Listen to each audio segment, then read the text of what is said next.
আসসালামু আলাইকুম প্রিয় বন্ধুরা। তো আজকে আমি একটি নতুন ব্লগ নিয়ে চলে এসেছি। তো গত পরশুদিন আমাদের অফিসে একটি ইফতার পার্টি ছিল। সেই পার্টিটা কেমন হলো আর আমরা পার্টিতে কি কি করলাম এটা আপনাদের সামনে আজকে তুলে ধরার চেষ্টা করব। আশা করি আপনাদের ব্লগটি অনেক ভালো লাগবে। সবাই আমার সাথে থাকুন এবং ব্লগটি দেখতে থাকুন। পবিত্র মাহে রমজান মাস আমাদের সকলের জন্য শান্তির বার্তা বয়ে নিয়ে আসে।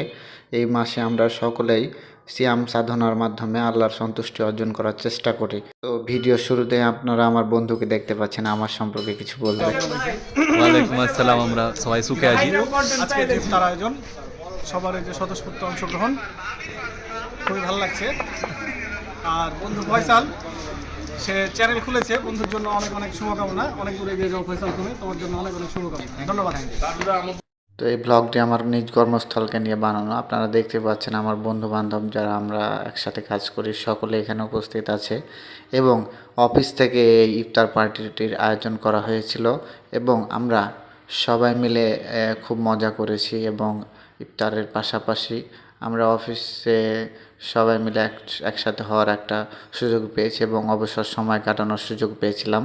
তো মানুষের জীবনে সুন্দর সময়ের দরকার রয়েছে এবং এই ইফতার পার্টিটি আমাদের স্মরণীয় থাকবে বলে আমি মনে করি। আর এখন আপনারা যাকে দেখতে পাচ্ছেন এটা হচ্ছে আমাদের ওয়ান অ্যান্ড অনলি সাহিদ ভাইয়া।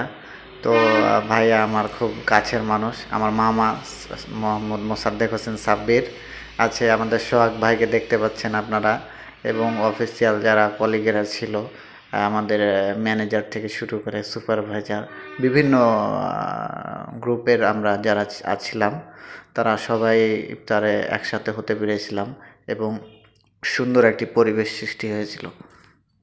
ভিডিওতে আপনারা দেখতে পাচ্ছেন আমাদের ইফতার মেনুতে কি কি আইটেম ছিল। আমাদের বিরিয়ানির পাশাপাশি এখানকার লোকাল বিরিয়ানি ছিল এবং পাশাপাশি ভাজা পোড়া এবং জুস শরবত, এগুলো তো ছিলই। কিছু কিছু সময় মানুষের জীবনে খুবই গুরুত্বপূর্ণ এবং এগুলো মনে রাখার মতো। তো আজকে যে ভিডিওটি আপনারা দেখছেন, এই ইফতার মাহফিলটি আমার কাছে খুবই গুরুত্বপূর্ণ একটি সময় বলে আমি মনে করি, কারণ আমরা কর্মব্যস্ত জীবনে অনেক ব্যস্ত থাকি কিন্তু এভাবে সময় হয়ে ওঠে না। ব্যস্ততা কাটিয়ে যে একটা প্রশান্তির একটা আবেশ পরশপুল্লি দিয়েছিল আমাদের এই ইফতার পার্টি। তো আপনারা দেখতেই পাচ্ছেন ভিডিওতে আমাদের সবাই ইফতার সামনে নিয়ে অপেক্ষা করছে, আজানের অপেক্ষায় রয়েছে এবং অবশেষে আজান হলো, আমরা ইফতার শুরু করলাম। তো একসাথে ইফতারি করার মজাটা যারা করে তারা বুঝে।